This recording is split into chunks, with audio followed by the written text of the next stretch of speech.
coba, jangan lupa like, subscribe, dan komen di channel kita. Kita siapkan 250 gram putih telur dan juga seperempat sendok garam halus dan setengah sendok makan cake emulsifier. Di sini saya memakai SP. Kemudian kita mixer, kocok perlahan sampai berbusa dan kita masukkan secara bertahap gula pasir. Nah, jangan lupa seperti biasa, sebelum kita mengolah adonan kue, kita panaskan dulu ovennya ya. Kali ini saya pakai suhu 165 derajat Celcius, suhu atas bawah. Bisa juga pakai oven tangkring. Nah, ini kita masukkan perlahan gula pasirnya sampai adonan nanti mengembang, kental, dan soft peak. Total gula pasirnya kurang lebih ada 125 gram. Kita kocok kembali. Ini saya pakai speed nomor 3 di hand mixer ya. Jadi pakai speed tengah. Kocok sampai stabil saja, tidak perlu kecepatan naik dan turun. Ini saya stabil di kecepatan 3. Dikocok terus. Nah, adonan sudah mulai mengental dan ini nanti sampai busa-busa buih-buihnya itu hilang ya. Nah, ketika busa-busa atau buih-buih dari putih telur itu mulai menghilang dan berubah menjadi adonan yang mengental dan putih berjejak, itu berarti adonan sudah mengembang sempurna. Dan pada kue hari ini jangan sampai cake emulsifier-nya itu di-skip. Cake emulsifier itu memang ada banyak. Kalau kali ini saya memakai SP, bisa pakai TPM dan yang lain sebagainya. Nah, ini sudah mulai mengental, berjejak. Nah, masih kita mixer lagi, kita kocok lagi supaya merata.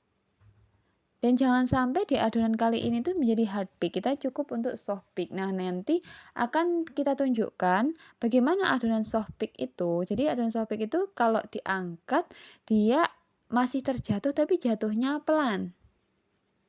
Nah, ini masih terus dikocok.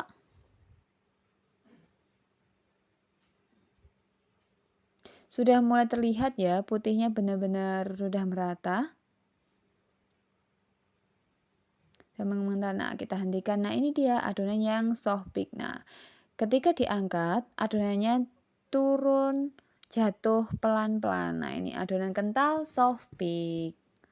Kemudian kita masukkan ayaan tepung terigu dan tepung maizena. Kita masukkan secara bertahap pelan-pelan. Bisa juga pada periode hari ini itu dimasukkannya sambil diayak langsung. Nah, tujuannya diayak itu apa? Tujuannya diayak itu untuk menghilangkan gelembung udara di tepung itu. Jadi meminimalisir cake itu menjadi bantat. Nah, ini kita masukkan secara bertahap. Ini untuk kali ini mixernya itu pakai kecepatan 1 atau kecepatan terendah.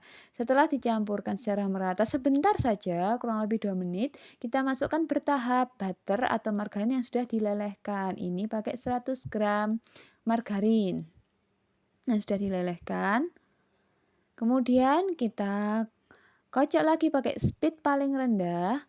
Nah, tidak perlu sampai yang benar-benar turun semua dari butter atau tepungnya, karena selanjutnya kita akan mengaduknya menggunakan spatula. Aduk dari dasar terbalik ke atas ya. Setelah tercampur merata, kita tuang ke dalam loyang yang sudah dioles margarin dan dilapisi baking paper atau kertas roti dan kita hentak-hentakkan. Tujuan hentak-hentakan ini untuk mengeluarkan udara yang terjebak dalam adonan dan kemudian kita ovennya di suhu 165 derajat Celcius.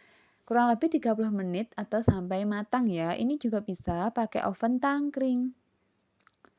Kenali oven masing-masing. Nah, ini kemudian setelah matang, panas-panas, kita dinginkan supaya cake-nya tidak mencuit. Jadi ketika panas, loyang masih panas, kita dinginkan. Ini saya dinginkan di atas cooling rack kita. Ini pakai serbet bersih ya. Nah, kemudian kita angkat kuenya. Kita angkat perlahan, kita angkat pelan-pelan, diketok-ketok sedikit supaya mudah terlepas. Masih terlihat baking paper atau kertas rotinya itu masih melekat. Nah, ini kita lepaskan pelan-pelan. Kita lepaskan pelan-pelan supaya tidak ada kue yang rusak. Nah, ini masih dalam keadaan cukup panas ketika saya melepaskan baking paper atau kertas roti kali ini.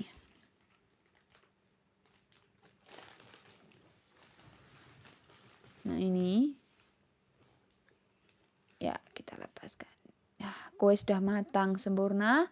Kemudian kita biarkan dulu, tunggu sampai dingin. Setelah dingin bisa kita oles buttercream, selai atau whipped cream. Nah, kalau kali ini saya pakai buttercream dan saya tabur pakai keju, cheddar, parut. Demikian berbagi resep hari ini. Jangan lupa like, share.